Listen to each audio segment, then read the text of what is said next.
Although we are still having a few wintry days, it seems more and more like spring is actually here. It's been really helpful to have a few longer days now that I'm in the home stretch for Prim's pregnancy. All the extra daylight has triggered most of the horses to start shedding out, so that is one task that I am always excited to do in the springtime. I've been doing little random chores around the ranch all day, and it's nice to take a little bit of time before I feed everybody to give a few of the horses a really good grooming. I'm going to shed out a few of the boys, trim some feet, and then I will be checking in on Sparkler as well. Even though this can be a pretty messy chore, it is typically very satisfying to get this process started.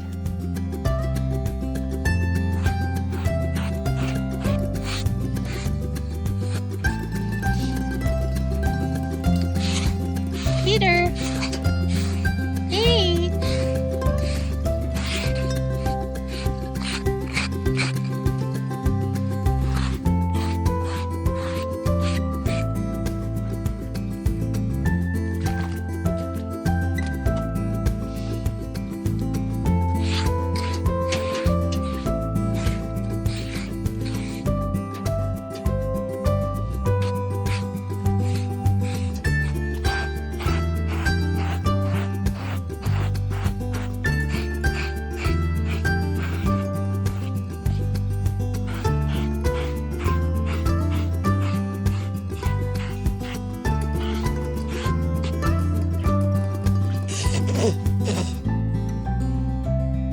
Peter! It's been really exciting to see some of my new hugelkultur beds greening up. I'm thinking today, after I groom the horses, I'll have a little bit of time to finish putting all of the topsoil on, and they will be all ready for planting. Even though this area is not quite finished yet, it is starting to look a whole lot nicer.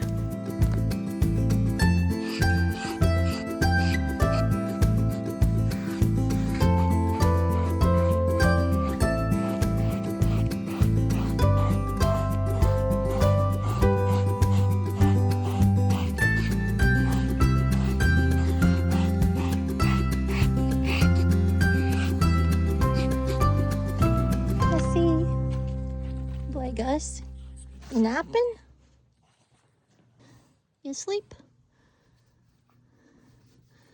Earlier today, I did do all of the spring vaccinations for the horses. I'm going to save the deworming for another day so I don't overload their system. There's a lot of things that have been going on behind the scenes that you guys haven't seen because I cannot film everything. With all of the grass poking up, I have been letting the horses out for short periods to graze. The boys have a tiny grass lot that I've been rotating them out of.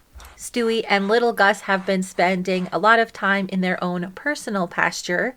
Nigel's been getting out on grass for a few minutes every couple of days. Ziggy, Prim, and Sparkler have access to a surprising amount of grass that has been popping up in their dry lot. I'm continuing to acclimate Prim to her birthing stall. Some days she would rather be out with Ziggy and Scarlet. Other days, typically when it's a little bit warmer, she stands by the gate and waits for me to come catch her. I've got everything in order over in her foaling stall. I have my camera set up that I've been monitoring and testing out. There has been a lot of activity around here because it is spring. I've been seeing a few pairs of red-tailed hawks swooping around and snatching up little prairie dogs. When the vet was here, we had a long talk about the predators in the area, and he was not worried at all about Prim foaling. I don't think you guys realize just how many deer are out and about. Over the last couple of months, they have moved farther away from the house, so I don't see them as often, but there are thousands in the town that we live in. I know a lot of you guys got extra worried when I spied the mountain lion the other day. That was the only time I've seen it on the game camera, and I do not think it's going to be a problem at all for any of the horses. In addition to the deer, I've noticed we have tons of turkeys on the property again, so if there's a predator out there looking for an easy meal, a horse is not going to be it. I may put up some more lights around Prim's stall, but I really want it to stay a calm place for her to foal out. which will be hard to do if she has bright lights shining on her every single time she moves. At this point in time, I feel pretty confident that Prim and the new baby are going to be safe in their foaling stall. The camera I have set up, I can check anytime at all from my phone if I happen to be away from the ranch. She's not showing any signs of impending labor anytime soon, so I think we have a few more weeks to go. I just checked my calendar, and in my brain I'm actually a week behind because I thought Prim's safe date was next week. It's actually only 3 days away, so I'm definitely feeling a little bit of relief. I've seen a lot of things go horribly wrong just since I do have experience working in the veterinary field. I have a lot of experience with puppies and kittens. Speaking of kittens, Ragnar just turned 9 years old the other day. I got him when he was just a day old and dropped off at the vet clinic. You see a lot of crazy things working in emergency medicine, and sometimes you forget that things can go 100% right sometimes. I was really worried about Prim reaching her safe date, and now that that is pretty darn close, I'm feeling a bit of relief. It's nice to have some of the boys out grazing all the time. It has certainly helped them shed their winter hair a little bit easier. There's lots of grass popping up all over, but here recently we've seen an explosion of weeds. There are definitely worse things that could be growing, but these particular ones that are sprouting up with the purple flowers are a little bit toxic to horses. I could turn them out on this grass and just hope they don't eat it, but I'm going to go ahead and hopefully hand pick them all. Since we are getting a bunch of rain soon, if they start growing faster than I can pull them out, I'll probably mow them. Whoops, sorry. Surprise, buddy. I mean to scare ya. Easy, Gus. For the most part, all of the horses typically shed out around the same time. It's a misconception that horses will shed their coat when the weather starts getting warmer, but it's really the amount of daylight that they're experiencing. We have been having an unseasonably warm winter, so the horses would have probably preferred to lose their winter coats earlier than now. Good boy, Pete. Usually I try to feed the horses some extra vitamin E to kind of speed up the process. It's something that unless your horses are out on fresh pasture, they probably aren't getting enough of anyway. You guys know we're in a drought right now, and a lot of people are very worried about the hay situation. I know it's going to be a bit more expensive. I've had a few people asking if I could stock up on hay, and pretty much all the hay that was grown last year is now gone. I looked online to see if I could find any here locally, and I just was not finding any horse quality forage that I would want to purchase. I do have a whole protocol when I start getting low on hay. When hay gets scarce, you end up paying a lot more money for a low quality product. I've learned over the years that in the end, it's just easier to buy pellets or cubes and supplement the horses' regular hay that way. Right now, all of the horses seem to be keeping pretty good weight. They're actually a lot more fit than they typically are coming out of a Montana winter because I don't have to feed as much hay. One thing I have noticed after shedding out a few of the horses, some of them do have just a few little spots of ringworm.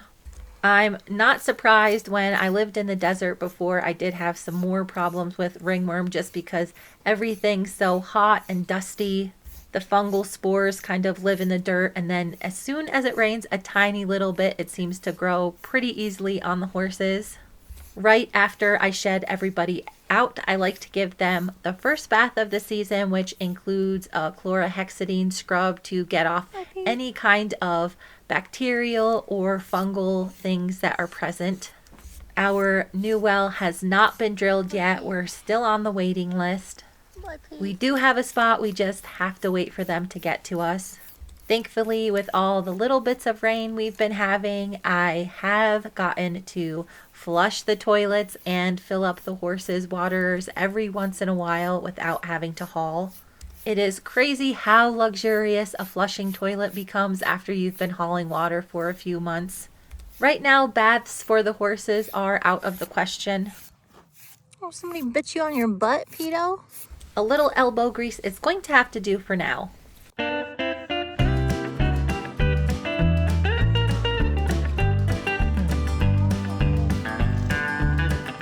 After getting all of the loose hair off, I like to spray my horses with a bit of laser sheen. I like the concentrated stuff so I can mix it up with a little bit of fly spray. Since there are so many wild animals around here, it is not out of the questions that the horses could get lice or ticks from being in close proximity to the deer. It's really not something people have to worry too much if they're boarding their horse in a stable, but out here when they're living amongst the wildlife, it is something that you do have to remember.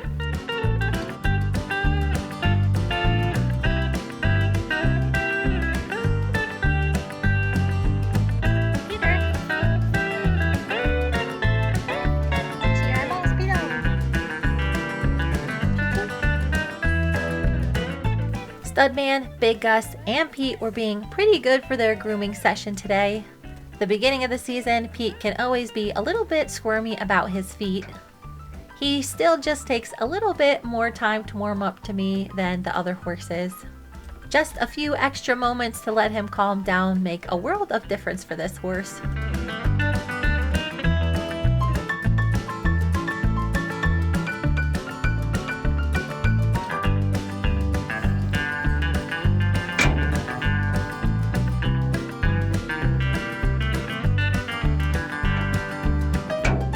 I let the laser sheen fly spray mixture sit on the horses while I pick out their feet, and then all of the grime is ready to be brushed off of them. Hopefully this will keep them clean at least until their next grooming session.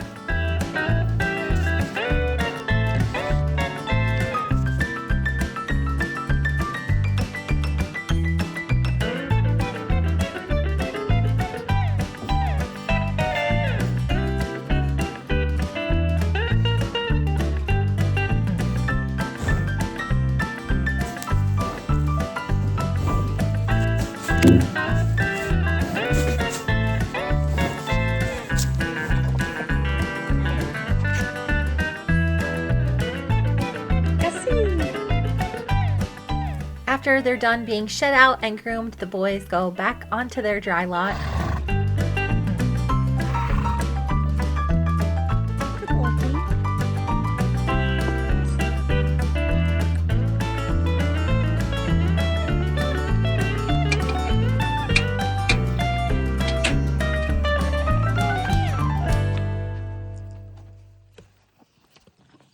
Hi, Pete. Let's go get one of these other ponies. Okay, Whip? Sometimes a few of the older horses have trouble letting go of their winter coat. It's important with an aging population of horses that I do get them tested for PPID periodically. All of the older horses were tested last year and their numbers were totally normal.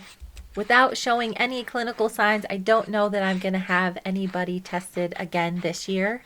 Whiplash is the same age as Ziggy, but he's starting to look a lot older. While Ziggy bounced around to a few different homes before he came to me, Whiplash has only lived one other place besides his breeder before I bought him.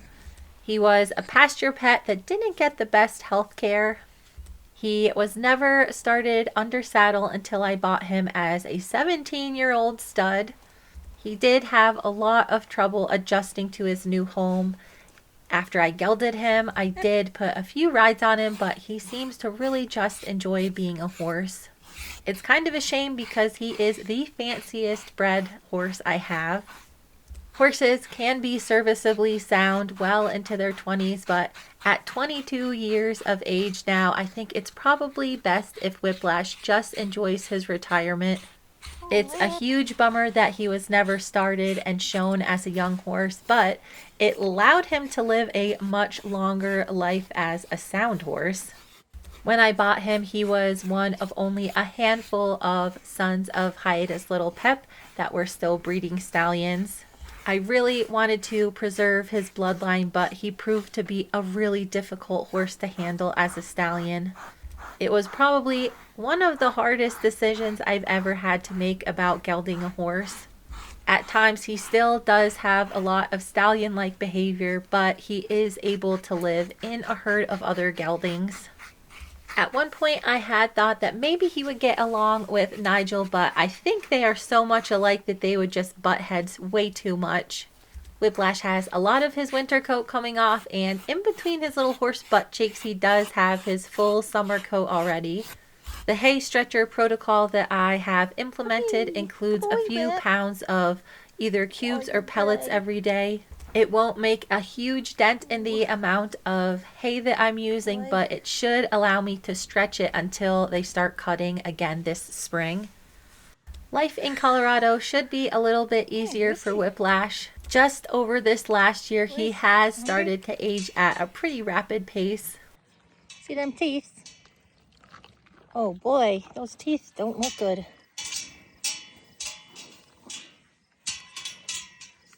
Let's see. Open her up. Nubs. When I got Whiplash, he had not had any dental care his entire life, so there were a lot of adjustments we had to make. His incisors had the steepest slant that I have ever seen on a living horse. Over the years, we've corrected it as much as possible, but it still made his incisors wear down pretty quickly. Whiplash still has all of his teeth, and even though his incisors are getting quite short, he can still eat perfectly fine. All of the horses had a dental before we came down to Colorado, so besides a few that need more specialized dental care, I won't have to worry about finding a new dentist until the fall. I did want to give you guys an update on Little Miss Sparkler today. Since I've had some time to think about her visit with the vet last week, I've decided that instead of hauling her in and getting her palpated, I'm just going to pull her blood and see what comes up. Because she is not that long out of the wild, I don't want to create any negative experiences for her. She's already had her blood drawn and gotten vaccines, and she is pretty decent with accepting pokes. Even though she would be sedated to have an ultrasound, I decided that I might as well just send some blood in and see what it says. There's no point in doing unnecessary medical procedures on her. She is a sweet little horse, and I don't want to do anything to break that trust this early on. Even though the vet was very certain that she was in full, I'm still pretty skeptical. There are a lot of things that would have to happen for her to be in full while in custody of the BLM. For now, I'm not going to worry about it too much and just continue gentling her.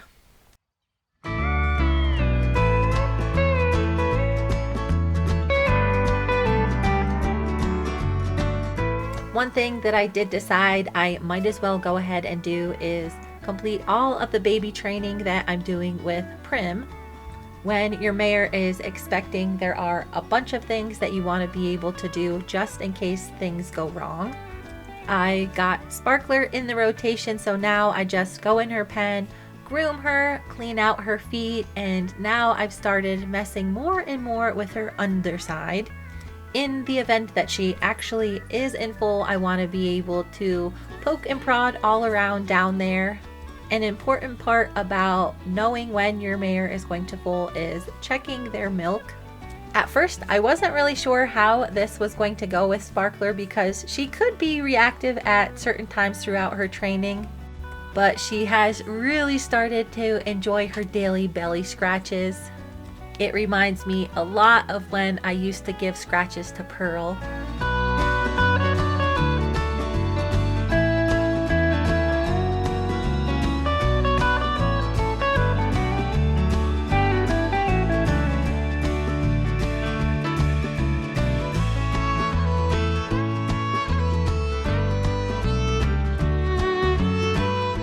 I was doing my best to get the little crusty bits off when I noticed that what I thought was a tiny scab was actually a tick.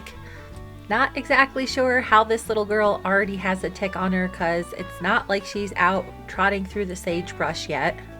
I really hate ticks, and we didn't have too much of a problem with them in Montana. I know Sparkler is glad to be rid of it and back to her belly scratches.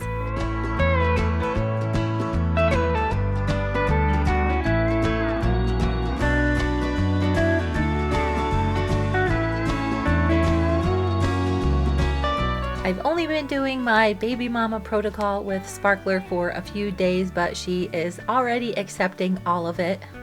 Even Prim is still a little bit testy about giving me a milk sample these days.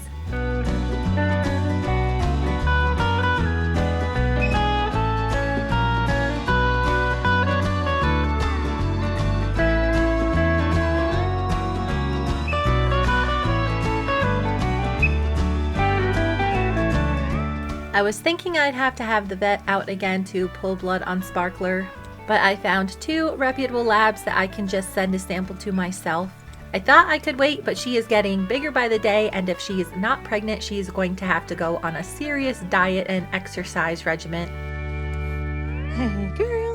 Girl, Sparkler, with this white face. Right when I was finishing up with Sparkler, I heard a squeak out of our new little whistle pig friend. Sparkler? I've been keeping a very close eye on Sparkler just to see if she comes into heat. Prim and Scarlet are very easy to tell, but Sparkler could perhaps be one of those rare mares that has a silent heat. Hopefully by this time next week I should have a definitive answer about Sparkler. I worked on and off today on the Huckleberry beds, and as I was sprinkling out more oats, I thought that perhaps I was inadvertently luring these little guys in. I don't see them every day, and I know they have a home up by the arena in all the rocks. I'm hoping once I'm done putting the cover crop on the Huckleberry beds that these 2 will disappear. I'm not planting any vegetables around here, so these guys are only going to have access to flowers, which shouldn't be that appetizing to them. Tiny keeps her distance, but Ivar has been getting braver by the day. Hopefully they'll go back to their other burrow before things get too heated around here.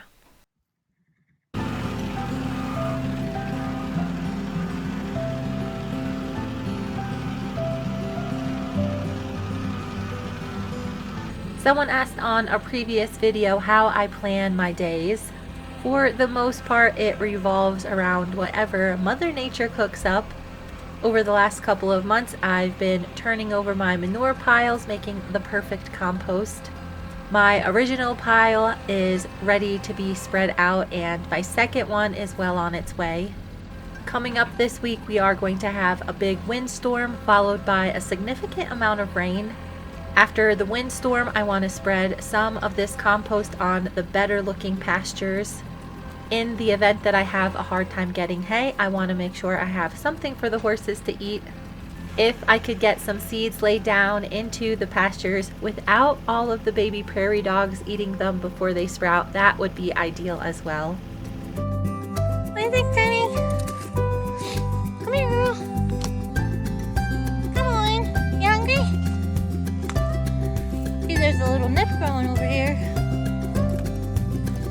Okay. Ivar. I try really hard to stay on task, but with so many animals, that is not always as easy as it seems.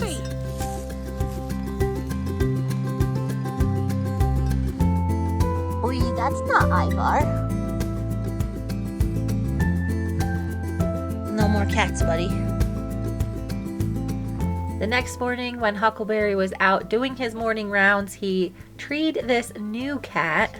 I've never seen this cat before. I don't know where it came from, but Huckleberry made sure to welcome him. Ivar also didn't seem too disturbed by it, so I think they may know each other already.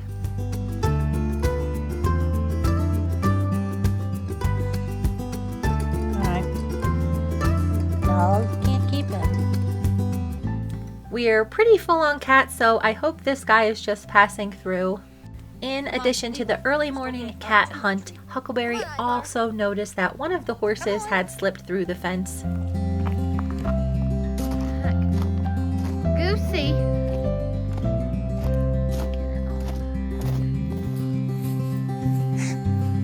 Goosey. This is pretty standard for Goose, especially in the springtime. As you can see, he is definitely almost starving to death, so it's a good thing he was able to slip through the electric this morning. So your fence is on. Round them up, Huckleberry. Let's get you back in. I'm getting pretty darn excited to meet Prim's foal. I'm really hoping to catch and film the birth for you guys, so if you aren't already subscribed, make sure to do that. Thank you so much for watching, and stay tuned for the next video.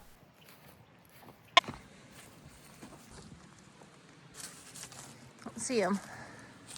Come on, I'll get real clothes on.